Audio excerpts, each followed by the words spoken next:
A 10-year-old girl in a small mining town in Pennsylvania told her mother one morning that she had dreamed her school disappeared, swallowed by something black. And the very next day, a massive coal waste landslide buried the school and killed 144 people,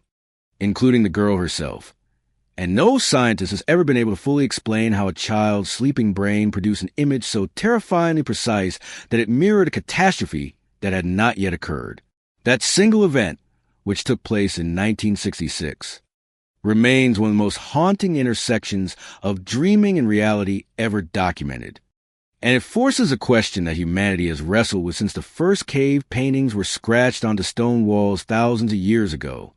What exactly is a dream? Is it merely the random firing of neurons while the body rests?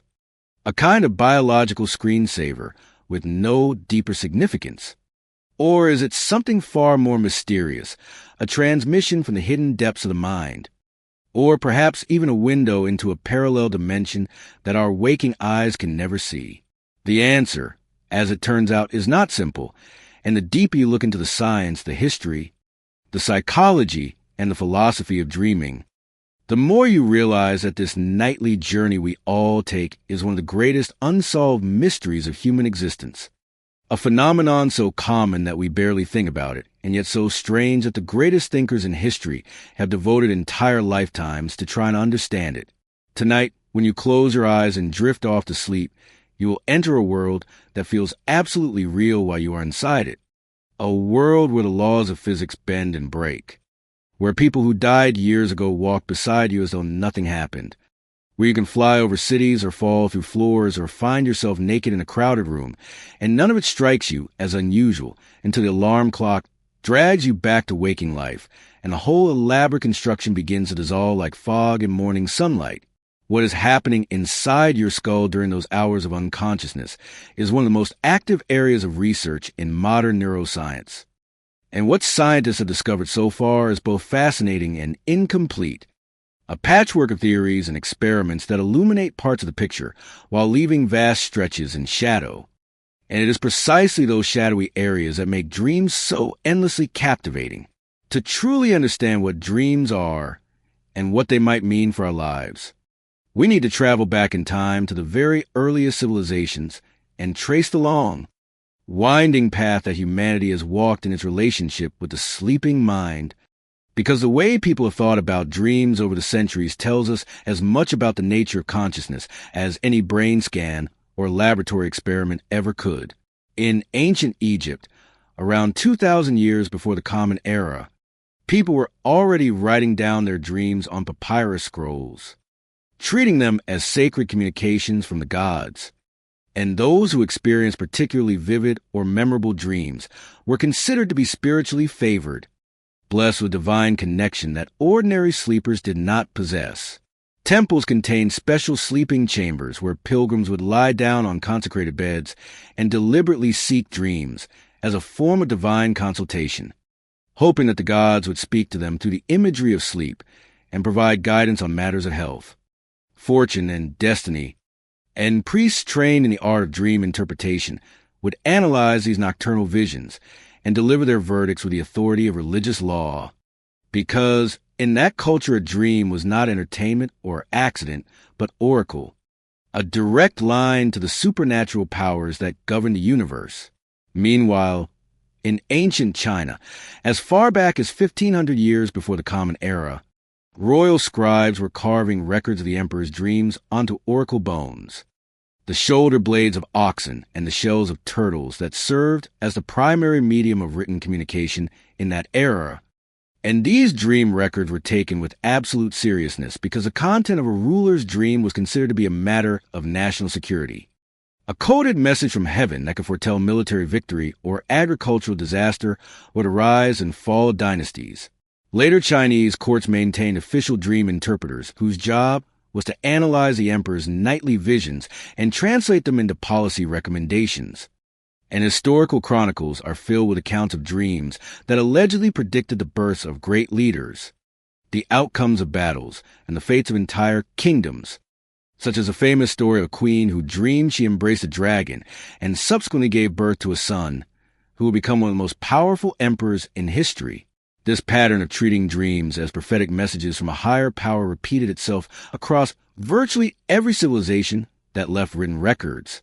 From the Mesopotamians, who compiled vast libraries of dream omens, to the indigenous peoples of North America, who undertook vision quests specifically designed to induce meaningful dreams.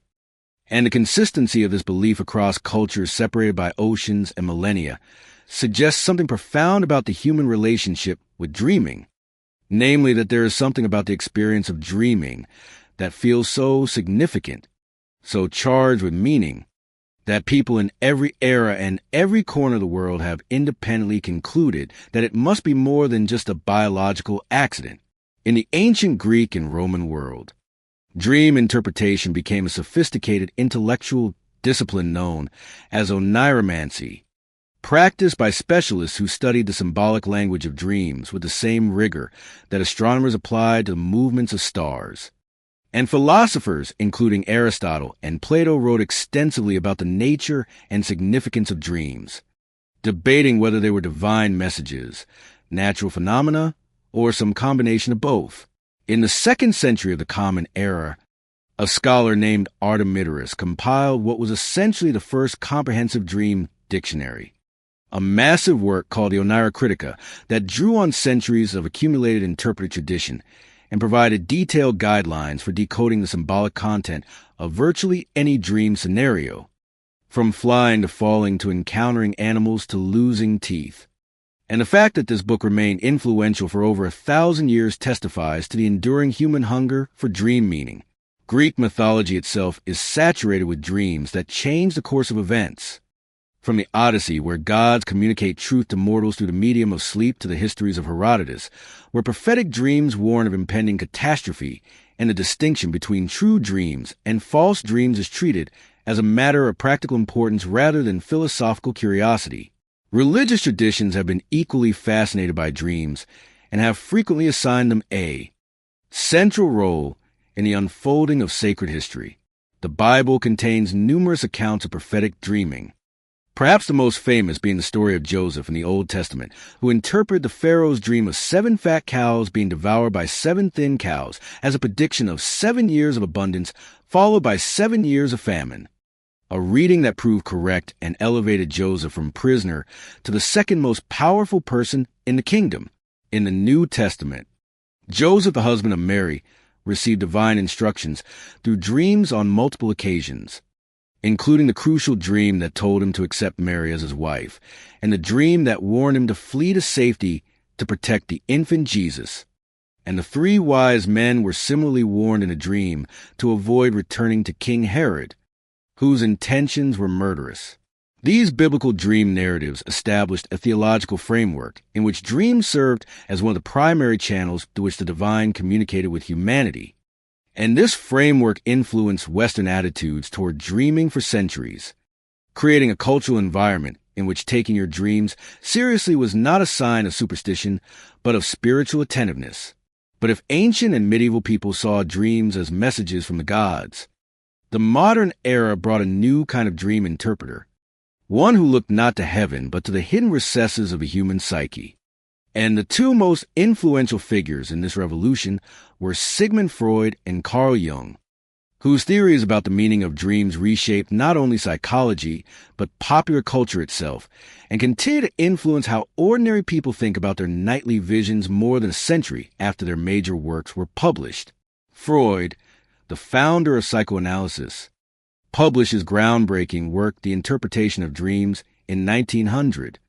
And in it he argued that every dream, no matter how bizarre or seemingly meaningless, was in fact a disguised expression of an unconscious wish, a desire so threatening or socially unacceptable that the conscious mind cannot acknowledge it directly and instead allowed it to surface only in the coded, symbolic language of dreams. Freud famously described dream interpretation as the royal road to the unconscious, meaning that by carefully analyzing the imagery and narrative of a dream, you could gain access to the deepest layers of a person's psychological life, the fears and desires and conflicts that operated below the threshold of awareness, and shape behavior in ways the dreamer never suspected. According to Freud, the apparent content of a dream, what he called the manifest content, was a kind of disguise, a censored version of the dream's true meaning, which he called the latent content. And the job of the analyst was to work backward from the disguise to the hidden truth, decoding symbols that Freud believed were often rooted in suppressed desires. A dream about climbing a tall building might represent ambition or aspiration. A dream about losing teeth might represent anxiety about loss of control. And virtually any elongated or enclosed object might represent something that Freud's theory connected to fundamental human drives. Freud's framework was enormously influential, but also enormously controversial, and many of his specific symbolic interpretations have been criticized as overly rigid, culturally biased, and impossible to verify scientifically. But his core insight that dreams provide a window into the unconscious mind remains a foundational concept in psychology, even among researchers who reject the details of his theory. Carl Jung, who began his career as Freud's most promising student before breaking away to develop his own theoretical framework, offered a very different vision of what dreams meant and where they came from. Jung agreed with Freud that dreams were connected to the unconscious mind, but he believed the unconscious was far larger and more complex than Freud had imagined, containing not only the repressed personal memories and desires that Freud emphasized, but also a deeper layer that Jung called collective unconscious, a vast reservoir of images, symbols, and narrative patterns that were shared by all of humanity, regardless of culture or historical period. Jung called these universal symbolic patterns archetypes, and he believed that dreams were one of the primary ways in which the collective unconscious communicated with the individual conscious mind, presenting archetypal images, such as the wise old man, the great mother, the hero, the shadow, and the vast ocean as symbolic representations of fundamental human experiences and psychological dynamics. For Jung, a dream was not merely a disguised wish, but a creative act of the psyche, a kind of internal dialogue between the conscious self and the deeper layers of the mind. And he believed that dreams often served a compensatory function,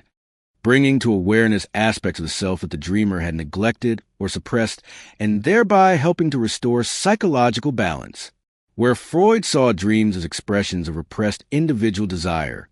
Jung saw them as expressions of universal human wisdom. And where Freud believed the analyst needed to decode a dream's hidden meaning, Jung believed the dreamer could often understand a dream's message intuitively by paying attention to the feelings and associations it evoked. These two giants of psychology disagreed profoundly about the specific meaning of dreams, but they shared a fundamental conviction that dreams were meaningful, that they carried messages from the parts of the mind that waking consciousness could not access directly, and that paying attention to your dreams could lead to genuine insight about yourself and your life. And this conviction, whether you accept its theoretical foundations or not, has been shared by virtually every human culture that has ever existed. But the 20th century also brought a revolution in the physical study of the brain, and with it came a fundamentally different approach to understanding dreams, one that looked not at symbolic meaning, but at neural mechanisms, not at what dreams meant, but at how they were produced. And this neuroscientific perspective has revealed a picture of the dreaming brain that is both illuminating and deeply strange. The study of sleep as a physiological phenomenon was transformed in 1953 when researchers Eugene Aserinsky and Nathaniel Kleitman at the University of Chicago discovered rapid eye movement sleep, or REM sleep, a distinct stage of the sleep cycle characterized by fast, darting movements of the eyes beneath closed lids. And subsequent research established that REM sleep was the stage most closely associated with vivid, narrative dreaming, although dreams of a less intense and more fragmentary nature can also occur during non-REM sleep stages. Human sleep follows a cyclical architecture that repeats roughly every 90 minutes throughout the night, beginning with the lightest stage of non-REM sleep, stage 1, in which consciousness fades gradually and the sleeper can be easily awakened, then progressing through stage 2, a slightly deeper state in which the brain produces characteristic electrical patterns called sleep spindles and K-complexes, and then descending into stage 3, the deepest phase of non-REM sleep, sometimes called slow-wave sleep because the brain's electrical activity takes the form of large, slow oscillations that reflect a highly synchronized state of neural quietude. During these non-REM stages, the brain and body are in a state of deep rest. Metabolic activity decreases, growth hormone is released, and the immune system performs essential maintenance functions. And it is during deep slow-wave sleep that the physical restoration of the body primarily occurs. But then, approximately 90 minutes after falling asleep, the brain undergoes a dramatic transformation, entering REM sleep, a state that is paradoxical in almost every way. During REM sleep, the brain becomes intensely active, its electrical patterns resembling those of full wakefulness more closely than those of any other sleep stage, and the eyes begin their characteristic rapid movements as though tracking events in an invisible world, and heart rate and breathing become irregular and variable, and yet at the same time the body's voluntary muscles are almost completely paralyzed, held in a state of atonia that prevents the sleeper from physically acting out the movements and behaviors occurring in the dream. This paralysis is not an accident, but a protective mechanism, a safety system that ensures the dreaming brain can generate the most elaborate and physically active scenarios imaginable without the body crashing into furniture or running into walls. And when this paralysis mechanism malfunctions, as it does in a condition called REM sleep behavior disorder, the results can be dramatic and dangerous, with sleepers punching, kicking, leaping out of bed, and injuring themselves or their bed partners as they physically enact their dream content. The sleep cycle repeats 4 to 6 times per night, and with each cycle proportion of REM sleep increases, meaning that the longest and most vivid dreams tend to occur in the hours just before waking, which is why the dream you remember most clearly is often the one that was playing in your mind when the alarm went off. REM sleep is not unique to humans, but is found in virtually all mammals and even in birds, suggesting that it serves an evolutionarily important function that has been conserved across hundreds of millions of years of biological history. And this evolutionary persistence is one of the strongest arguments against the idea that dreams are merely meaningless noise, because evolution is ruthlessly efficient and does not tend to preserve biological processes that serve no purpose. When neuroscientists examine the dreaming brain using tools like electroencephalography and functional magnetic resonance imaging, they find a characteristic pattern of activation and deactivation that explains many of the strange qualities of dream experience. The process begins in the brainstem, specifically in a region called the pons, which acts as the master switch for REM sleep, sending signals that propagate throughout the brain and trigger the cascade of neural changes that define the dreaming state. These signals activate the visual cortex in the occipital lobe at the back of the brain, which is why dreams are predominantly visual experiences, even though the eyes are closed and no actual light is entering them. And they also activate the limbic system, the network of brain structures involved in emotion and memory, including the amygdala, which processes fear and anxiety, and the hippocampus, which plays a central role in the formation and retrieval of memories. The activation of the amygdala explains why dreams are so often emotionally intense, why fear, anxiety, and surprise are among the most commonly reported dream emotions, and why nightmares can produce physiological stress responses, including elevated heart rate, sweating, and feelings of terror that persist even after waking. The activation of the hippocampus explains why dreams so frequently incorporate fragments of recent experience, replaying distorted versions of events from the preceding days in a phenomenon that sleep researchers call the day residue effect. But while these emotional and memory systems are firing at full intensity, another part of the brain is conspicuously quiet, the dorsolateral prefrontal cortex, the region responsible for logical reasoning, critical thinking, planning, and self-monitoring. The deactivation of this region during REM sleep explains one of the most distinctive and universal features of dream experience, namely the dreamer's complete inability to recognize the absurdity of what is happening. In a dream, you can fly through the sky, breathe underwater, converse with dead relatives, find yourself in a building that is simultaneously your childhood home and a medieval castle. And none of these impossibilities trigger even a flicker of skepticism, because the part of your brain that would normally say, wait, this makes no sense, is essentially offline. This same prefrontal deactivation also explains why dreams are so difficult to remember after waking.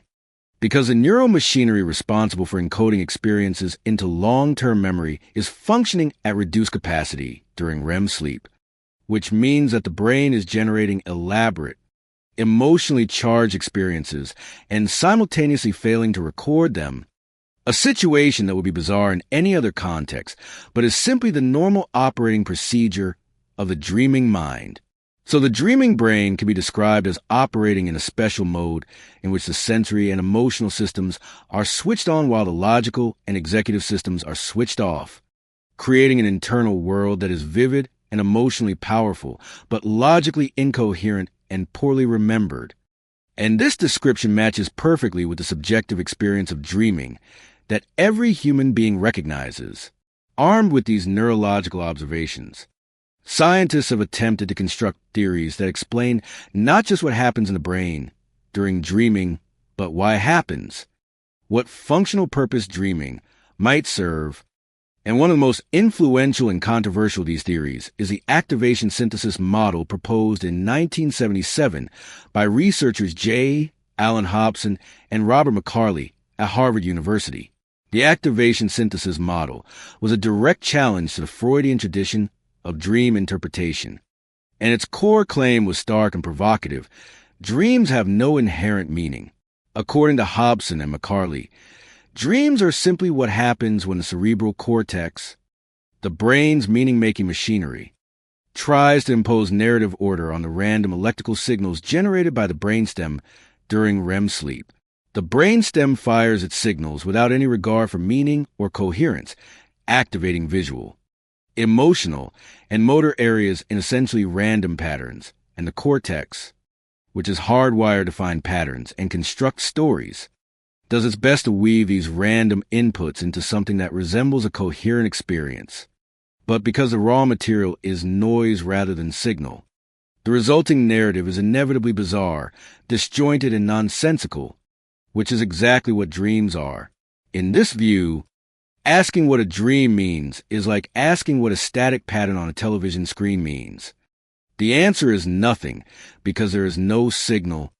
only noise that the human brain's pattern recognition systems are desperately trying to interpret. The activation synthesis model was enormously influential because it provided a neurologically grounded alternative to the psychoanalytic tradition, an explanation of dreams that did not require hidden meanings, unconscious wishes, or symbolic interpretation. And it appealed to scientists who were uncomfortable with the unfalsifiable and often speculative nature of Freudian dream analysis. If Hobson and McCarley were right, then the entire history of dream interpretation, from ancient Egyptian priests to modern psychoanalysts, was based on a fundamental misunderstanding, a projection of meaning onto a meaningless process. And the proper scientific attitude toward dreams was not reverent analysis, but dismissive acknowledgement that the brain sometimes produces noise and the cortex sometimes tries to clean it up, and the result is what we call dreaming. However, the activation synthesis model has been challenged on multiple fronts in the decades since its publication.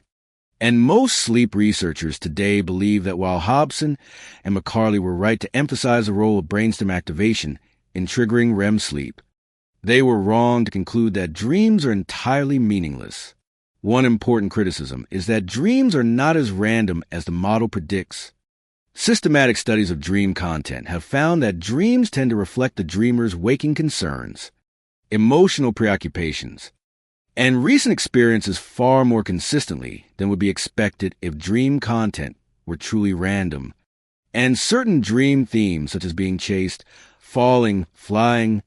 and appearing in public without clothing are reported so universally across cultures that they seem to reflect something more structured than brainstem noise. Another criticism is that dreaming is not confined to REM sleep.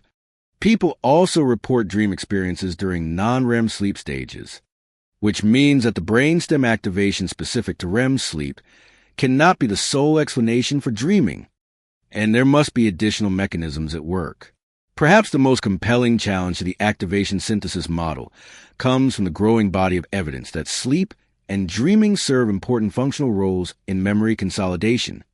emotional regulation, and creative problem solving. And if dreams are functional, then they cannot be entirely meaningless, because functions by definition serve purposes. The memory consolidation hypothesis holds that one of the primary functions of sleep, and particularly of dreaming, is to transfer important information from short-term to long-term memory, to strengthen neural connections that encode useful knowledge and experiences, and to prune connections that are no longer needed. And there is now substantial experimental evidence supporting this idea, including studies showing that people who sleep after learning new information remember it better than people who stay awake for the same period of time, and that disrupting REM sleep specifically impairs the consolidation of certain types of memories,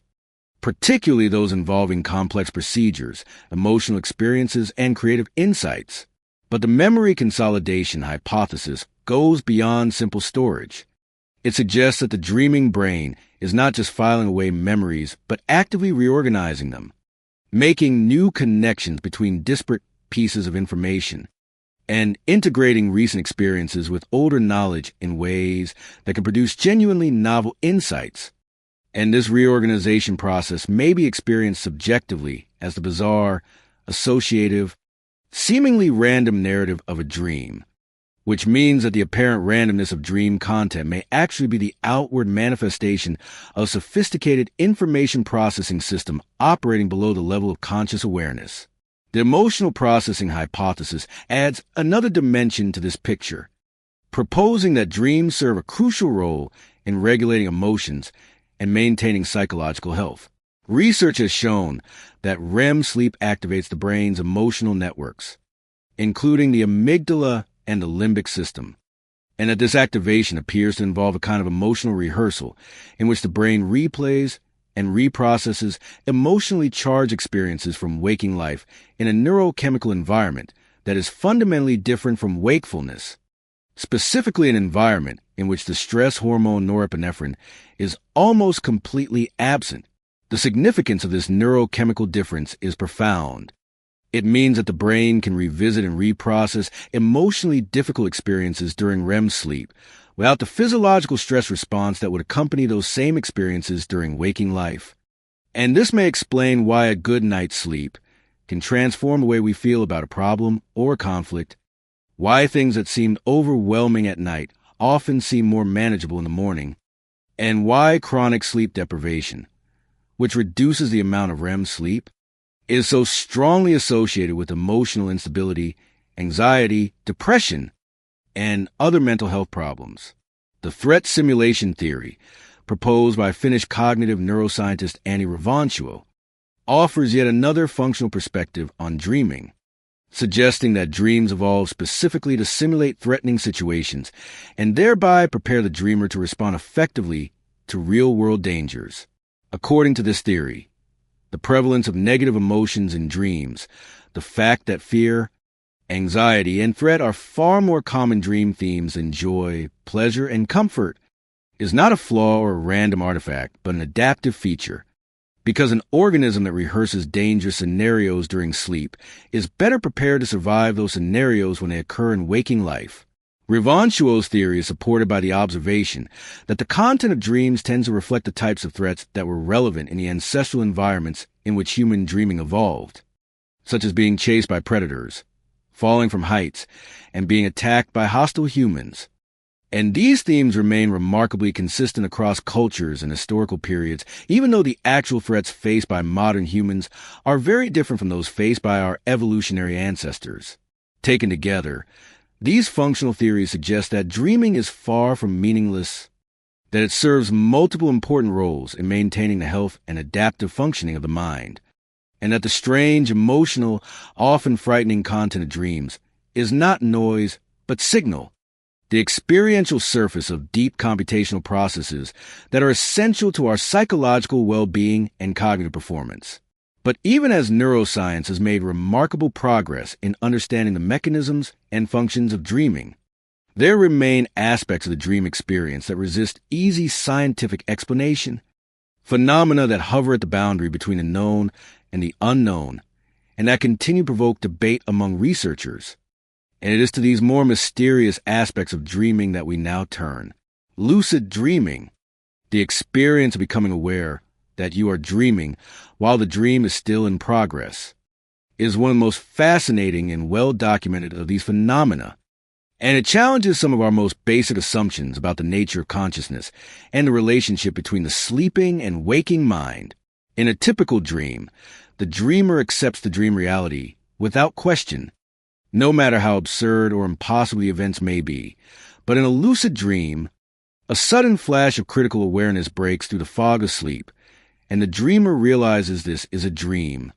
And in that moment of recognition, the entire quality of the experience changes because the dreamer now has the possibility of exercising conscious control over the dream environment, choosing where to go, what to do, and how the dream unfolds. Some experienced lucid dreamers report being able to fly at will, summon specific people or objects, change the dream scenery, and even conduct experiments within the dream to test the limits of the dream world. And the level of control and clarity they describe is so remarkable that it sounds like something out of science fiction rather than a natural human experience. But lucid dreaming is not science fiction. It has been scientifically verified through ingenious experiments in which lucid dreamers, while asleep and dreaming, have communicated with researchers in the waking world using prearranged signals. Because the body is paralyzed during REM sleep, the only voluntary movements available to the dreamer are eye movements. And researchers have exploited this fact by instructing lucid dreamers to perform specific patterns of eye movements, such as looking left, right, when they become lucid. And these signals have been reliably detected on electrooculogram recordings, confirming that the dreamers were simultaneously asleep and conscious. Even more remarkably,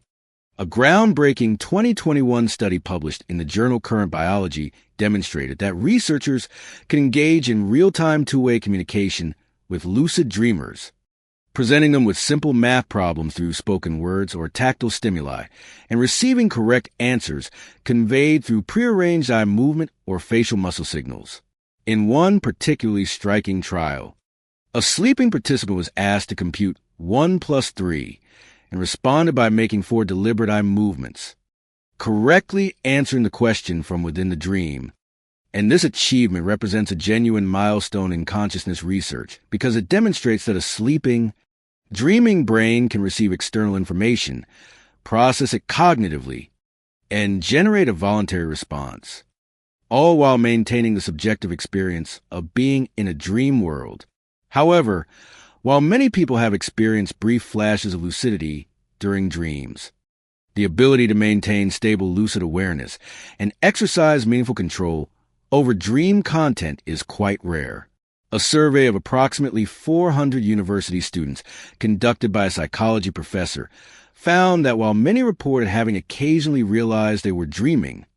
only 2 out of the entire sample reported being able to consistently control their dreams in a way that experienced lucid dreamers describe, such as rewinding the dream narrative, changing the setting, or summoning specific characters. This suggests that while the capacity for lucid dreaming exists as a spectrum, with brief moments of dream awareness being relatively common and full conscious control being extremely rare, and that reaching the higher levels of the spectrum requires either natural aptitude or dedicated practice. Several techniques have been developed to increase the frequency and quality of lucid dreams, the most well-known being the mild technique or mnemonic induction of lucid dreams, which involves setting a strong intention before falling asleep to recognize that you are dreaming, combined with a practice called reality testing, in which you periodically check during waking life whether you might be dreaming by looking at a clock or a piece of text, looking away, and looking back to see if it has changed. Because in dreams, text and numbers tend to shift and change in ways that they do not in waking life. And if you build a habit of performing these checks regularly during the day, you may eventually perform one within a dream and trigger the realization that you are dreaming. Other techniques include the wake back to bed method, in which you set an alarm to wake yourself during the early morning hours when REM sleep is most prevalent. Stay awake briefly while focusing on your intention to have a lucid dream, and then go back to sleep, taking advantage of the heightened REM activity in the later hours of the night to increase your chances of entering a dream with awareness intact. The key to all of these techniques is getting sufficient high-quality sleep, because the more time you spend in REM sleep, the more opportunities you have for dreaming. And the more you dream, the more chances you have to achieve lucidity within a dream. And this is one of the many reasons why good sleep hygiene is important not just for physical health, but for the richness and depth of your inner mental life. In recent years, lucid dreaming has attracted increasing attention from researchers and clinicians who see potential therapeutic and practical applications, including the use of lucid dreaming techniques to help people suffering from chronic nightmares by teaching them to recognize that they are in a nightmare and consciously change its content to something less frightening. An approach that has shown promising results in clinical trials, and the possibility of using lucid dream practice to enhance motor skills, since studies have shown that mentally rehearsing physical movements during sleep can produce measurable improvements in waking performance. A finding that has obvious implications for athletes, musicians, surgeons, and anyone whose work depends on fine motor control. Beyond lucid dreaming, the phenomenon of precognitive dreams, dreams that appear to predict future events, has fascinated and troubled humanity for as long as dreams have been recorded. President Abraham Lincoln reportedly told his wife and several friends that approximately 10 days before his assassination, he had a dream in which he wandered through the White House and found a corpse lying in state in the East Room, guarded by soldiers and surrounded by mourners. And when he asked one of the soldiers who had died, the soldier replied to the president, he was killed by an assassin. And less than 2 weeks later, Lincoln was shot and killed at Ford's Theater, making this one of the most famous and chilling alleged precognitive dreams in American history. Similarly, in 1912, multiple passengers and crew members of the Titanic reportedly had dreams or premonitions of disaster before the ship's maiden voyage, and some of them canceled their reservations and avoided the voyage altogether, thereby surviving a catastrophe that killed over 1,500 people. And while many of these accounts are difficult to verify and may have been embellished or invented after the fact, they have become part of the cultural mythology surrounding the disaster and continue to raise questions about whether the sleeping mind can sometimes access information about future events that the waking mind cannot. The scientific response to claims of precognitive dreaming is generally skeptical, but not entirely dismissive. Most psychologists and neuroscientists believe that the most likely explanation for apparent dream precognition is a combination of coincidence, selective memory, and unconscious information processing. The coincidence explanation notes that human beings have billions of dreams over the course of their lifetimes. And given the sheer volume of dream content produced by the human population, it would be statistically surprising if some dreams did not occasionally correspond to subsequent real-world events purely by chance, just as it would be surprising if no one ever won the lottery twice. The selective memory explanation notes that human memory is subject to numerous biases, including a well-documented tendency to remember hits and forget misses, meaning that people are far more likely to remember and report the rare dream that seemed to come true than the thousands of dreams that did not, creating an illusion of precognitive accuracy that is not supported by the overall data. The unconscious information processing explanation is perhaps the most interesting because it suggests that while dreams do not literally see the future, the sleeping brain may be better than the waking brain at detecting subtle patterns and making probabilistic predictions based on information that has been absorbed but not consciously processed. And this could explain why some dreams seem to anticipate events that the dreamer had no conscious reason to expect, because the unconscious mind had noticed warning signs or patterns that the conscious mind had overlooked. Despite these rational explanations, the phenomenon of precognitive dreaming continues to attract research interest, and some scientists have pointed to intriguing findings from animal studies showing that the sleeping brain replays and extends patterns of neural activity from waking experience in ways that could be interpreted as a form of future simulation, essentially running predictive models of what might happen next based on what has happened so far. And while this is a far cry from genuine precognition in the paranormal sense,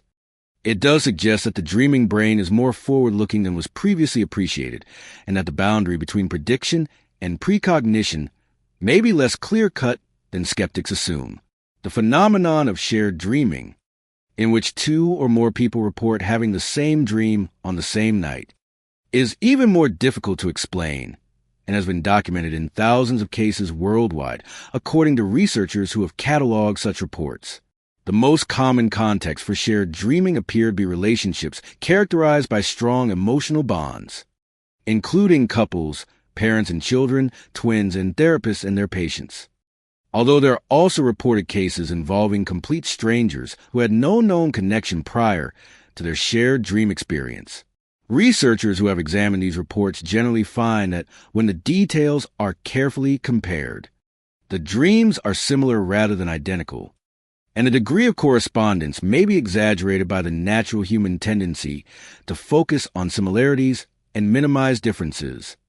A cognitive bias known as confirmation bias. From a neuroscientific perspective, the idea that two separate brains could independently generate identical dream content is extremely difficult to explain using any known mechanism, because dreams are produced by the unique neural architecture and personal memories of each individual brain, and there is no known physical channel through which dream content could be transmitted from one brain to another. For this reason, most scientists regard shared dreaming as most likely a product of coincidence, shared experiences, similar emotional states, and memory distortion rather than a genuine paranormal phenomenon. However, a small number of researchers have proposed more speculative explanations, including the hypothesis that consciousness may not be entirely confined to the individual brain, but may participate in some form of collective or shared field that transcends individual neural boundaries, and that dreams might represent a state in which individual consciousness becomes more permeable to this shared field, allowing for the kind of overlap that shared dream reports describe. This hypothesis is highly speculative and lacks empirical support,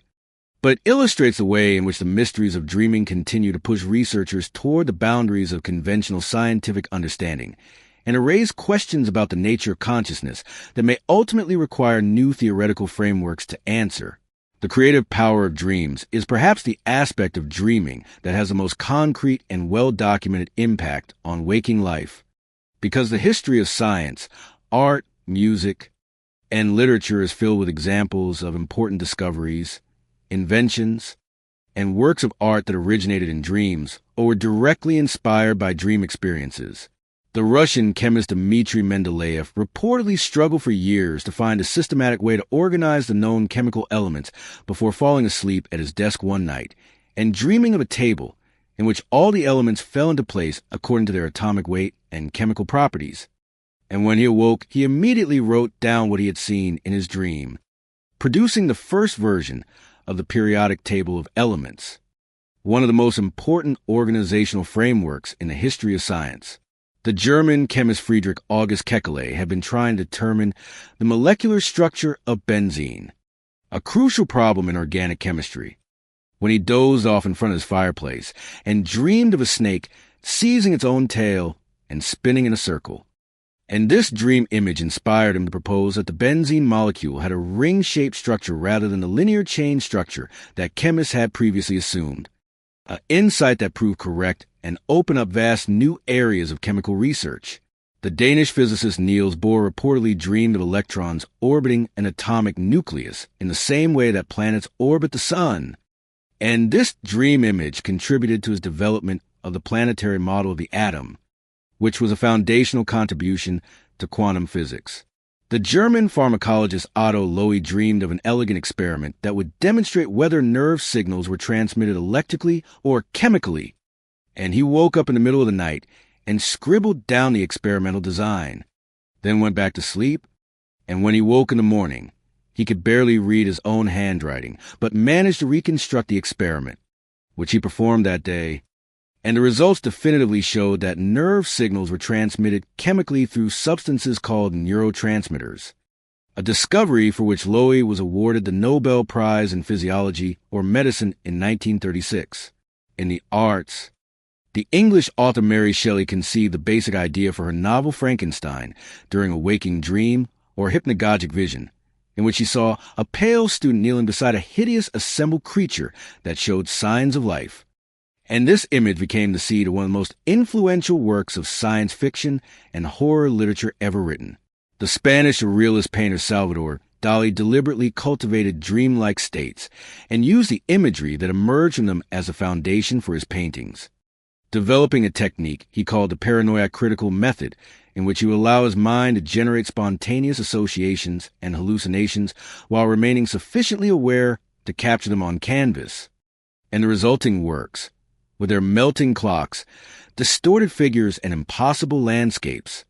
became some of the most iconic images of 20th century art. The English musician Paul McCartney has described how the melody for his song Yesterday came to him complete in a dream, and he woke up with it playing so clearly in his mind that he initially assumed it must be a song he had heard somewhere before, and it was only after playing the melody for numerous people and confirming that none of them recognized it that he accepted it was original. And he then added lyrics, and the song became one of the most covered and beloved songs in the history of popular music. These examples raise a profound question about the nature of creativity and its relationship to the unconscious mind. If some of the most important insights in human history have emerged from dreams, then what is happening in the sleeping brain that makes this possible? And can we learn to harness this creative power more deliberately? The answer, based on current neuroscientific understanding, seems to be that the dreaming brain is uniquely suited to creative insight because it operates in a state of reduced cognitive control and increased associative freedom,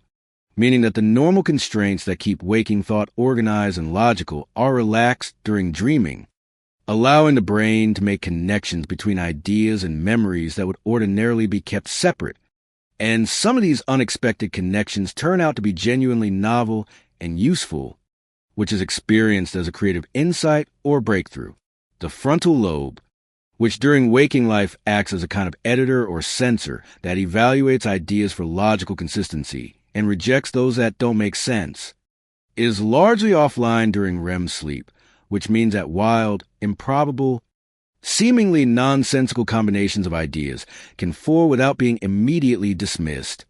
And while most of these combinations are indeed nonsensical and are forgotten upon waking, occasionally one of them represents a genuine insight that the waking mind would never have arrived at through systematic reasoning alone. This understanding has led to practical efforts to exploit the creative potential of dreaming, including the practice of keeping a dream journal, in which you write down your dreams immediately upon waking before they fade from memory. The technique of incubating a specific problem before sleep by thinking intensely about it as you fall asleep in the hope that your dreaming brain will work on it during the night, and the development of technological tools designed to influence dream content in ways that might enhance creative output. One of the most exciting developments in this area is the Dormio device developed by researchers at the Massachusetts Institute of Technology, a glove-like wearable device that monitors the sleeper's physiological signals to detect the onset of hypnagogia, the transitional state between wakefulness and sleep that is particularly rich in dreamlike imagery, and then uses audio cues to guide the content of the sleeper's hypnagogic experience without fully waking them. In experiments with the Dormio device, researchers found that they could reliably influence the content of participants' dreams by playing specific words or phrases, such as "think about a tree" during the hypnagogic transition,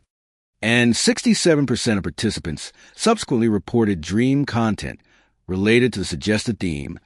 And these guided dreams were associated with enhanced creative performance on subsequent waking tasks, suggesting that targeted dream incubation can indeed boost creativity in measurable ways. The ability to decode dream content from brain activity is another frontier of dream research that has advanced significantly in recent years. In 2013,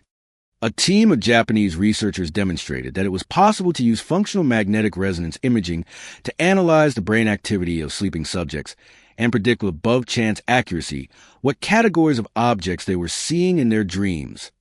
By training a machine learning algorithm on the correspondence between specific brain activity patterns and the visual perception of specific object categories during wakefulness,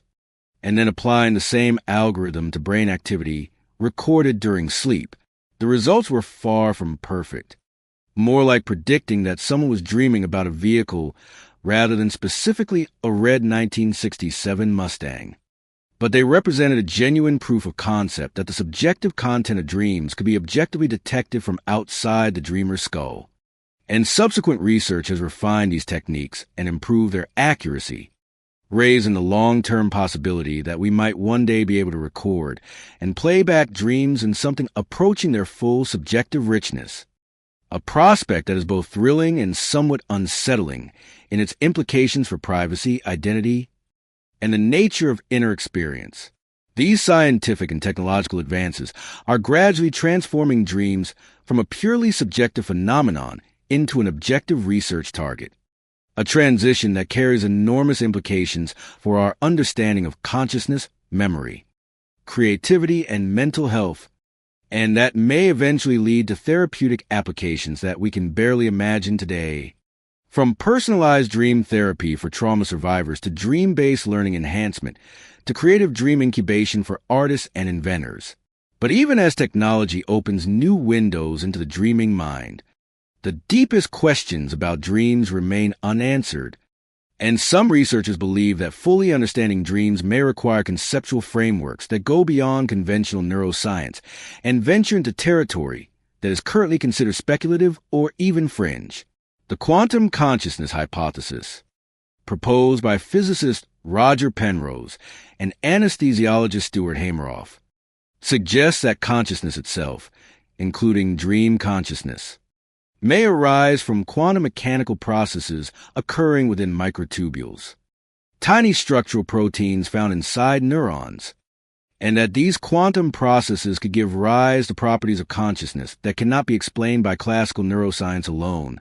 including the vivid subjective quality of dream experience and the apparent ability of the dreaming mind to generate scenarios that are coherent and meaningful even though they are not based on sensory input from the external world. This hypothesis remains highly controversial and is not accepted by most neuroscientists,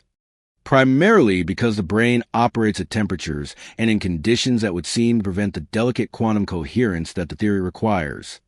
But its proponents argue that recent research has found evidence of quantum effects in biological systems, such as photosynthesis and bird navigation, and that the possibility of quantum processes in the brain should not be dismissed without further investigation. The simulation hypothesis, which proposes that our entire reality may be a computer simulation created by an advanced civilization, offers another speculative lens through which to view the phenomenon of dreaming. If we are living in a simulation, then dreams could be understood as a simulation within a simulation, a kind of recursive virtual reality in which the simulated brain generates its own simulated world during sleep. And the fact that the brain can create dream experiences that are subjectively indistinguishable from waking reality demonstrates that the basic principle of simulated experience is already built into our biology, which some proponents argue makes the simulation hypothesis more plausible, because it shows that the generation of convincing virtual worlds is not just theoretically possible, but is something that happens naturally inside every human skull every single night. Some speculative thinkers have even suggested that if the simulation has a designer, the inclusion of dreaming as a feature of human consciousness might be deliberate, intended to give simulated beings a taste of the same creative power that their creators possess, the ability to generate entire worlds from pure information. And while this is obviously unfalsifiable speculation rather than scientific theory, It illustrates how the phenomenon of dreaming continues to provoke deep questions about the nature of reality, consciousness, and existence that science alone may not be equipped to answer. The parallel worlds hypothesis, inspired by the many worlds interpretation of quantum mechanics, takes the speculation even further by proposing that the scenarios experienced in dreams may not be entirely fictional, but may correspond to events actually occurring in parallel universes, alternate versions of reality in which different possibilities have been realized, and that the dreaming mind may function as a kind of receiver or portal that briefly accesses these parallel realities during sleep. In the many worlds interpretation, every quantum event that could go one way or another actually goes both ways, with the universe splitting into separate branches for each possible outcome, creating an inconceivably vast tree of parallel realities in which every possible version of every possible event actually occurs somewhere. And proponents of the dream parallel worlds hypothesis suggest that the dreaming consciousness may drift between these branches, experiencing fragments of lives that the dreamer's parallel selves are living in other versions of reality. This is, to put it mildly, an extraordinary claim, and there is currently no scientific evidence whatsoever to support it. But it captures something about the phenomenology of dreaming that more conservative theories struggle to explain, namely the feeling that many dreamers report of having visited a place that is real, of having experienced events that actually happened somewhere, a feeling of authenticity and significance that persists even after the dreamer has fully awakened and rationally acknowledged that it was just a dream. Whether this feeling reflects a genuine connection to parallel realities or is simply a product of the brain's remarkable ability to generate convincing virtual experiences is a question that current science cannot definitively answer and may never be able to answer because the hypothesis is constructed in a way that may be fundamentally untestable. These speculative hypotheses, from quantum consciousness to simulation theory to parallel worlds, share a common thread. They all suggest that the phenomenon of dreaming may point to something about the nature of reality and consciousness that is deeper and stranger than conventional science has yet been able to capture. And while none of them should be accepted as established fact, they serve as a reminder that the universe is under no obligation to be comprehensible in terms of our current theoretical frameworks, and that the mysteries of the dreaming mind may ultimately require genuinely new ways of thinking to resolve. Ultimately, the question of what dreams mean for human life is not one that can be answered purely through science or philosophy or personal experience alone, but requires all three perspectives working together. Because dreams exist at the intersection of biology and meaning, mechanism and mystery, the measurable and the ineffable. From a biological perspective, dreams appear to serve essential functions in memory consolidation, emotional regulation, threat preparation, and creative problem solving, and the disruption of normal dreaming through sleep deprivation, medication, or neurological damage has measurable negative consequences for cognitive performance, emotional stability, and overall health. From a psychological perspective, dreams provide a unique window into the unconscious mind, revealing fears, desires, conflicts, and aspirations that the waking self may not be fully aware of, and the practice of paying attention to dreams, whether through journaling, therapy, or simple reflection, can lead to genuine self-insight and personal growth. From a philosophical perspective, dreams challenge our most fundamental assumptions about the nature of reality, consciousness, and personal identity, raising questions that have fascinated thinkers from the ancient Chinese philosopher Zhuangzi, who famously dreamed he was a butterfly and then wondered whether he was a man who had dreamed of being a butterfly or a butterfly now dreaming of being a man, to the French philosopher René Descartes, who used the possibility that all of experience might be a dream as the starting point for his systematic doubt about the reliability of human knowledge, and ultimately arrived at his famous conclusion: I think, therefore, I am as the one certainty that could survive even the most radical skepticism about the reality of the external world. Dreams remind us that the experience of reality is constructed by the brain, that what we perceive as a solid, stable, objective world around us is actually a model generated by neural processes that can, under the right conditions, generate equally convincing models of worlds that do not exist, and this realization, which dreams force upon us every night, is one of the most humbling and thought-provoking insights that the human mind is capable of producing. The meaning of dreams is not singular, but multiple, layered, and personal. For the scientist, dreams are a window into the mechanics of consciousness and the functions of sleep. For the artist, dreams are a source of imagery, narrative,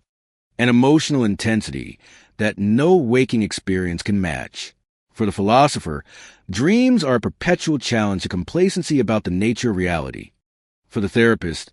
dreams are a tool for understanding and healing the wounds of the psyche. And for every ordinary person who has ever woken from a dream feeling shaken, inspired, confused, delighted, or deeply moved,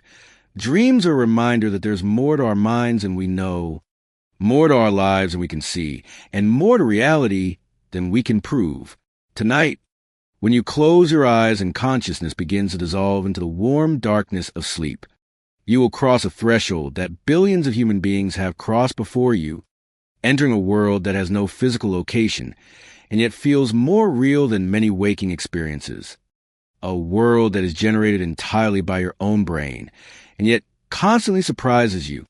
A world where the impossible is routine, and the routine is impossible. And whatever you find there, whether it is a nightmare that leaves you gasping, or a vision so beautiful it makes you weep, or a mundane replay of yesterday's commute, or a message from some part of yourself that you never knew existed, it will be yours alone, a private universe created for an audience of one. And when you wake in the morning and try to hold on to it, it will slip through your fingers like water, leaving only fragments and feelings, and the faintest sense that you have been somewhere important, somewhere that matters. Somewhere that you will return to tonight, and every night for as long as you live. Because dreaming is not something that happens to you, but something that you are, a fundamental expression of what it means to be a conscious being in a universe that is still, after all these millennia of inquiry, profoundly and beautifully mysterious.